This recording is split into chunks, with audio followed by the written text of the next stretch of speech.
Here we are at the Winnebago stand, looking over the 2021 Winnebago Cottesloe, built on the rear-wheel drive Mercedes Sprinter chassis.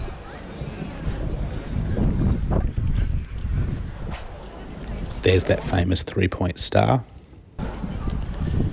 And yes, that's 139,990 Australian dollars. With the extra height, look at the stairs from the rear-wheel drive.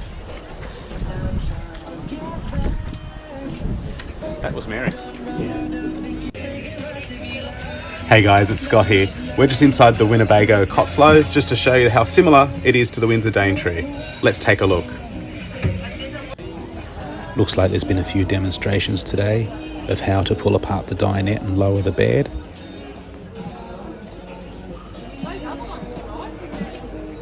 Doesn't it look so familiar?